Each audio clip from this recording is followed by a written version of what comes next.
Hello, beautiful moms and entrepreneurs. My name is Charisse Walker, and I'm your host of the Unbreakable Mompreneurs podcast. This is a place where we come together to learn, grow, and inspire. So sit back, relax, and let's get started.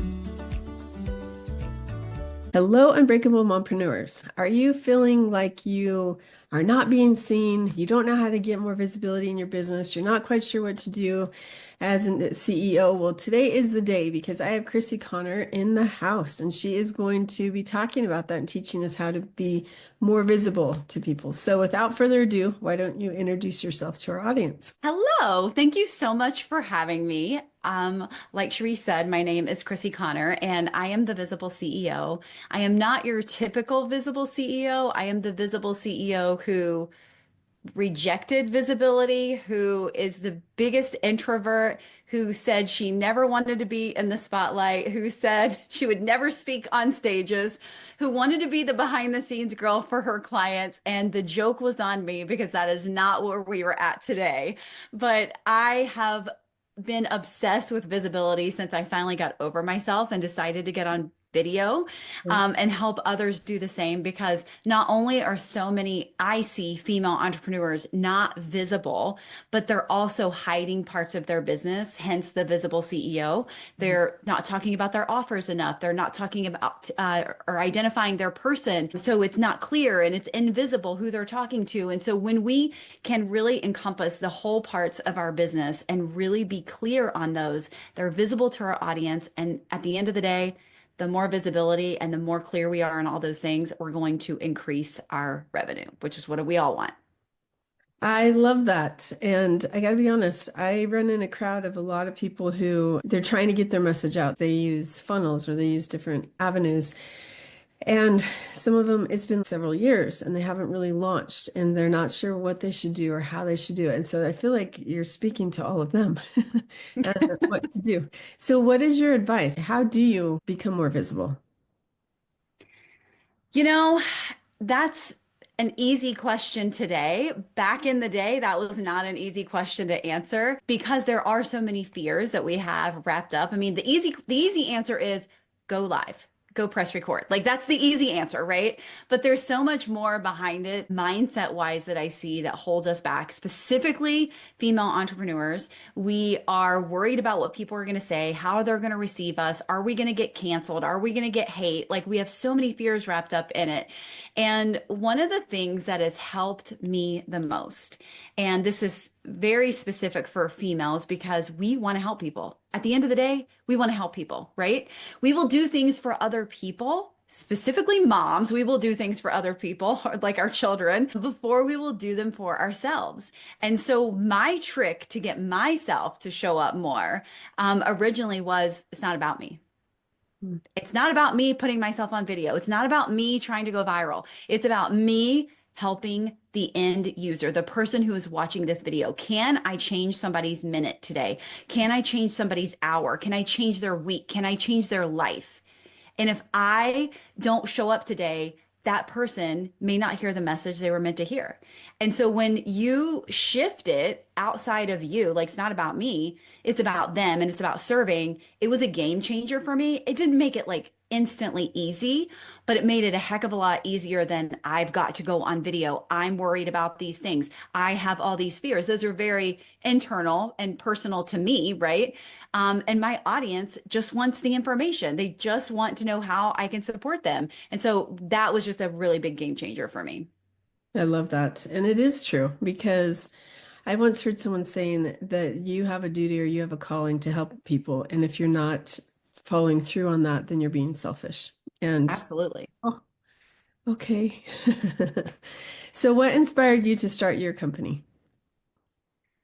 What inspired me to start my company? So I have to go back a little way. So in 2012, I owned a skincare company, me and my best friend, and we made skincare in our basement, and we had no money.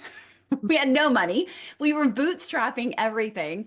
And so what I did was I learned how to do all the marketing. I learned how to create logos. I learned how to create a website. I learned all of the digital side of things, the social media. It's also the business I was like, I basically I say I did everything wrong in, but I learned a lot in that business. And when that business failed, hello, because we were doing everything wrong and I was not willing to get visible. I would pray to God every single night, please don't select us for this news interview. Please don't select, because I did not want to put my face on camera. I had no desire to get out of my comfort zone.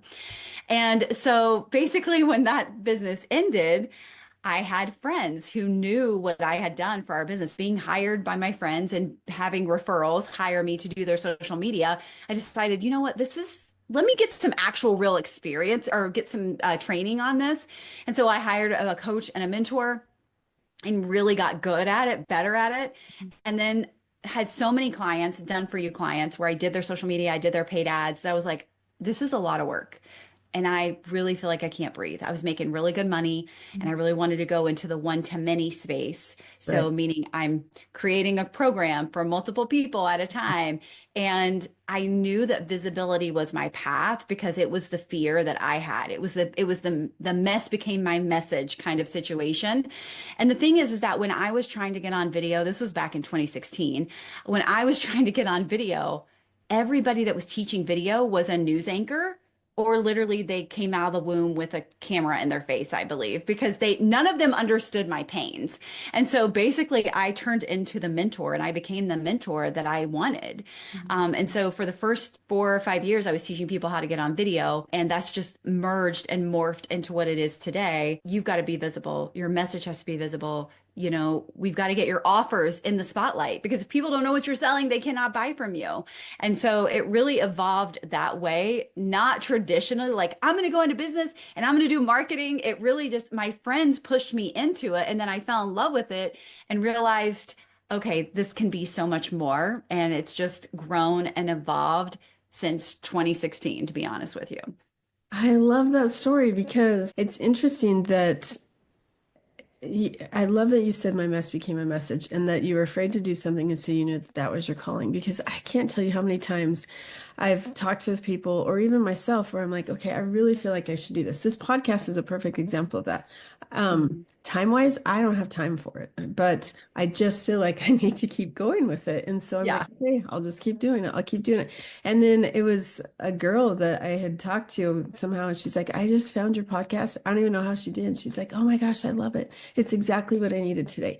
And so it's like, oh, okay, I'll just keep going, And so it's just taking the leap. That is, I Yeah. think, the biggest fear is if you just take the leap.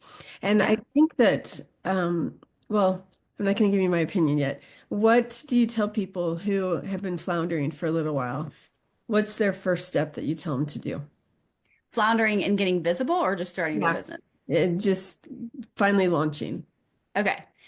Well, I used to be a very indecisive person. And I talk about this a lot. Like I used to have to do pros and cons lists for everything. I couldn't make a decision. I couldn't make a move.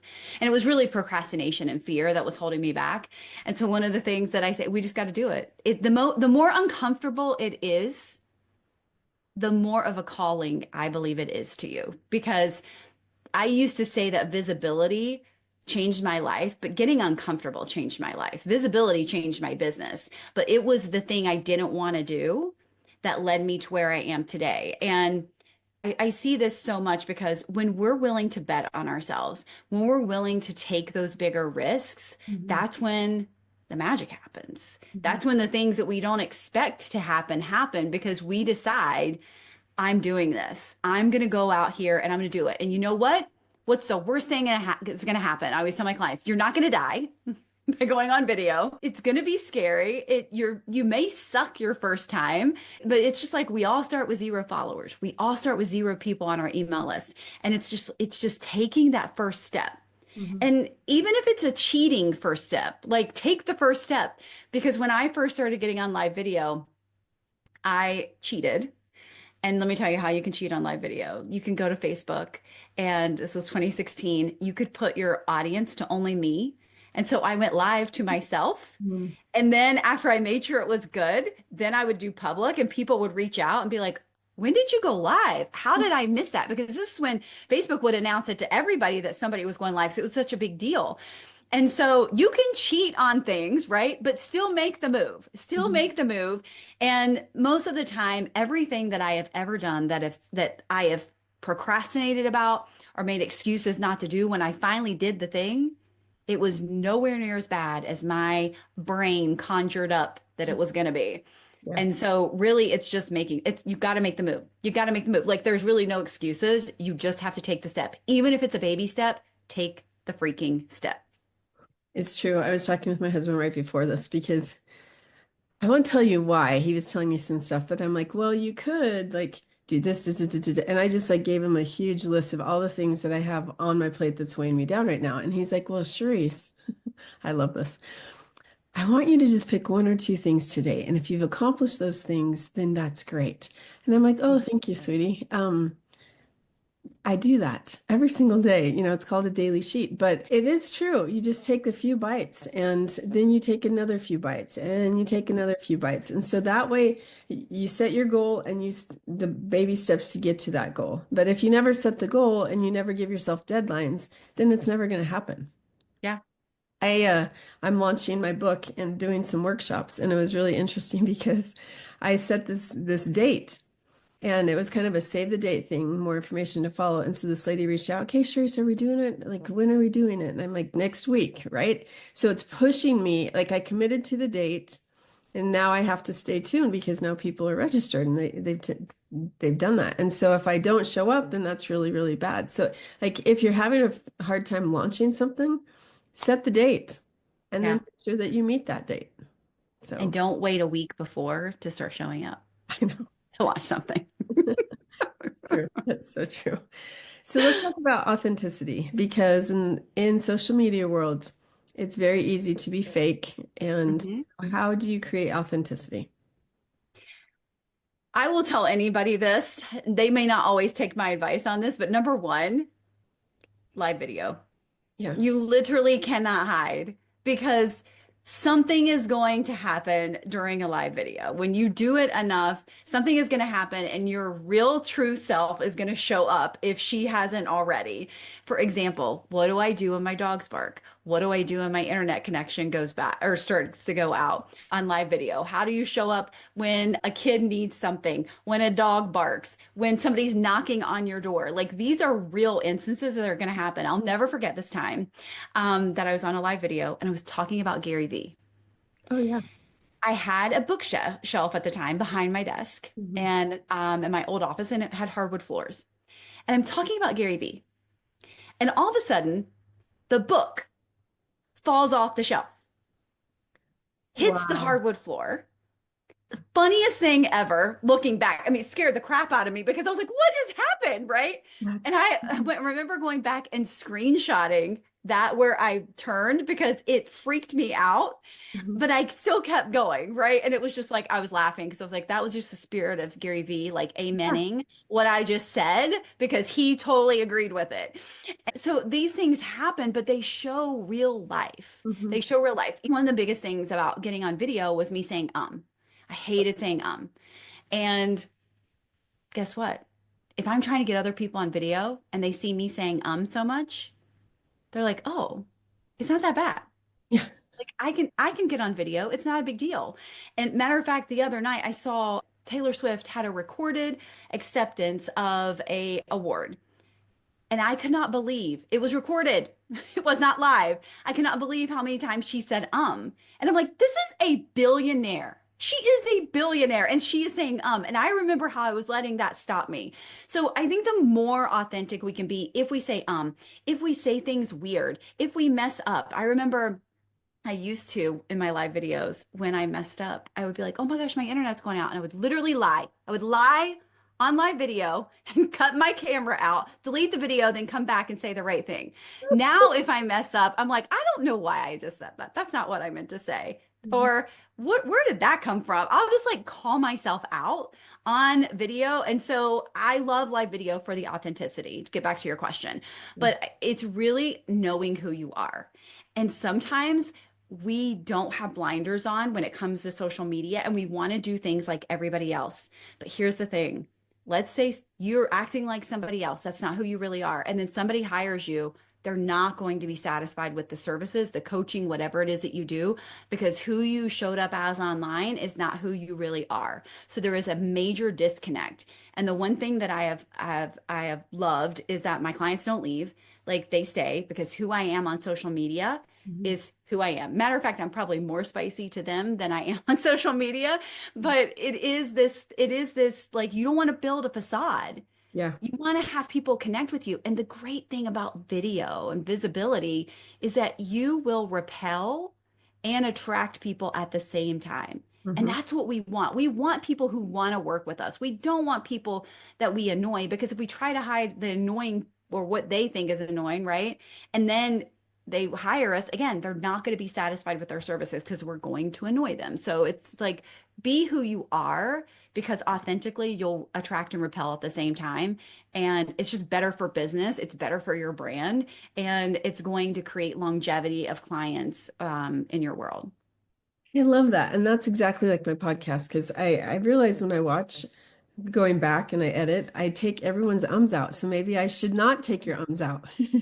I don't even hear any. But I didn't realize how much I moved in my chair. Just different things. And I thought, you know what? If people don't like that, then there's plenty of podcasts out there. They can listen to something else. But I really love that authenticity because it is. I hate when, oh, I shouldn't say this, but well, when someone asks to be on my show, right? So they send me to their link and I look at all their pictures. And so I'm expecting to see that person and the person on the camera shows up. I'm like, okay, and it's just like catches me off guard for a second. Then I'm like, let's go. I don't care. But it's very interesting to see. And speaking from someone who the last time I had professional pictures done for my business was 5 years ago, I'm like, I think I'm a little different now. I probably should get new ones. Yeah, And so I think that it's all those different things that you have to think about is who are you? And I love the attract and repel thing because it's very true. You don't want to have everybody. You don't. And the people, especially the ones that are difficult, you definitely don't want those people. So that's beautiful. Thank you. of course. Yeah. So let's talk about self-leadership. I know that you talk about that a lot. And so what is self-leadership, first of all? To me, it's how you lead yourself, because I believe anyone who's planning on building a business and you are going to get visible on social media, whether you want to know this or not, you are a leader. You are leading and influencing and impacting people in some way, shape, or form. So if I am going to lead other people, I cannot lead them until I know how to lead myself.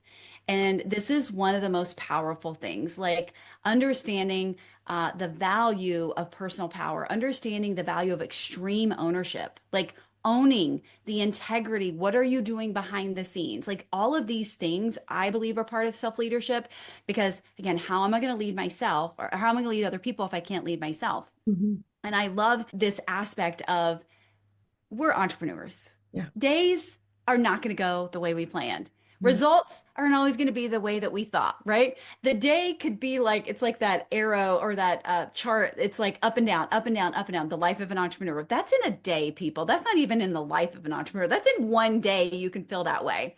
And I look at self-leadership as, okay, things are not going well today. Nothing is going my way.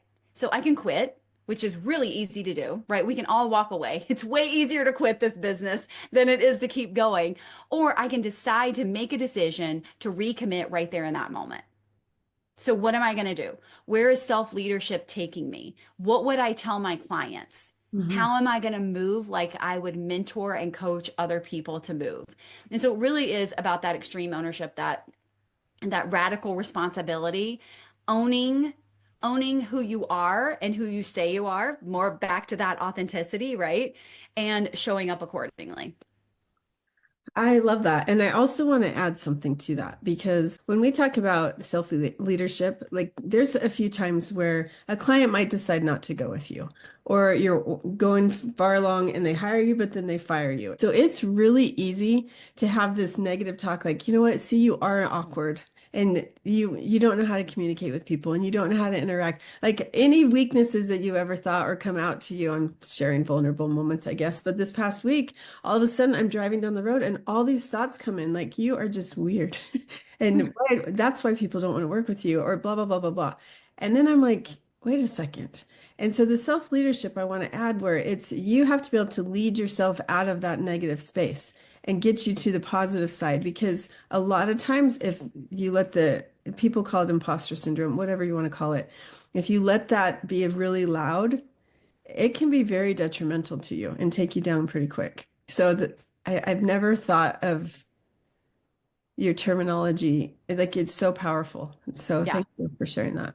Absolutely. Absolutely. I mean, I think we have to recommit many times a day. I think we have to readjust our attitudes many times a day, Yeah. because things happen. Yeah. And this is, I love, like, I would even add that self-leadership is working on yourself, your emotional intelligence, because life is not going to be perfect, right? And how you hold yourself and how you handle yourself in those situations when a client decides to leave early, when a client their payment declines, like how do you show up after that? How can you show up as the leader that you say you are? It's a big deal, and I love this quote, and your business will never outgrow you. So if you're not willing to grow yourself, your business is going to bottom out. It's going to flatline. Something's going to happen. So if you are working on yourself, your business is going to be able to go right there with you. And I just love that analogy. I agree. And when you were talking about that, I love continuing education to the point I spent too much money on it. And I go to lots of conferences because I love it. But I've now asked myself, because I'm now to the point where I've learned all the stuff I need to learn, I now need to launch this. And so then I'll go to another conference because I'm trying to hide and like, oh wait. And so that hampers me. And so last week we did, I took my son to a conference and it was to me, it was not like I'd rather be home working on my business than sitting here because it's I'm not getting the value I need. And I Yeah. think that we have to sometimes say that to ourselves is absolutely we need to grow, but don't get caught up in the weeds of just learning, learning, learning, learning, and never applying because Yeah. that, speaking from experience, can be detrimental. Absolutely. Absolutely. Because we get on these like learning, Yeah. investing kicks. Uh-huh. And if you're not implementing Mhm. or executing the things, then you're going to get overwhelmed. You're going to start like doubting yourself. And so, You yes, go broke. always go first. It's the I go first model. I'm not going to tell you what to do because I'm over here moving and then I'll tell you what to do. No, I agree. I love that. Okay, so if you were sitting on a park bench next to your new business self, that little new business leader, what advice, now that you know what you know, what advice would you give her? I would tell her two things: get over yourself and get visible and start building relationships, because those things will serve you more Mhm. throughout your time as a business owner than anything else. I love that. I was telling my husband I'm meeting with someone today. It's a referral. It's going to be pretty nice. And he's like, Charisse, your clients take really good care of you. And I Mm. said, it's because I take really good care of my clients. And I Yeah, said, people that I've worked with 5 years ago, I still stay in touch and we still do things for. And so I think that relationships is the key. If you have those relationships, it's good. Any other absolutely. parting words of advice? I think I like to tell people to take a look, because I think sometimes we all think that we're visible or we're visible enough. And visibility isn't just video, it's many different facets, but really take a look at your business and find out what's hiding. Mhm. What's hiding in your business? Do like an audit, a self audit on your business. Are the offers getting as much of the spotlight as you think they should be, right? Or as they should be. Talking about an offer three times is not going to sell it, right? Like understanding that we're always refining as a business owner. And if we're not refining, we're still hiding something. So always be refining, always be checking out, where am I hiding? Because as human beings, we'll always have places where we decide to, oh, take the step back Mhm. because we're hiding something, and just be very clear about that. And one of the things, I don't know if you'll put this in the show notes, but I have a quiz Mhm. that is the Visible CEO quiz, and it's 12 questions and will tell you exactly where it feels that you aren't being as visible as you think or you think you are, and how you can improve that. And so that's one of the things I created just to help people see, where am I missing the point in this. I love that. And absolutely will be in the show notes. So thank you. Well, if people want to find you, how would they do that? I can see it's Crissy Conner right there, but Yes, how? it's thevisibleceo.com, or it's Crissy Conner on pretty much every social media platform. That is very creative. I'm like, I need to do that with mine, the ideas. So it's a great idea. Well, thank you so much for being on. And it's been very helpful for me. So thank Well, you. thank you. So I want to go to the mom side of things real quick. And I just want to ask, how do you juggle your business with being a mom? It's easier now than it used to be, don't get me wrong. But one of the things that I did, so my daughter was smaller when I was running my skincare business and early in this business, and I got her involved and let her create marketing ideas. And she had a whiteboard or she had sheets and she would create posters for my business. And so she would have so much fun doing that. Sometimes getting on video today, she'd be like, no way, I'm not doing that. But like back then, she would love to, or organizing things. And I think sometimes we are like, oh, just don't, I can do this myself. It's going to be way less stressful. But just letting them have little pieces to be involved. My sons, when I ran the skincare business, like they were our muscle. So they would carry things when we'd set up at events and things like that. But even today, like my stepson runs a social media company as well. And so we're always like talking and bouncing ideas off of each other. When they're younger, see if you can get them involved or let them feel like they're a part of it because they're going to respect and love it so much more.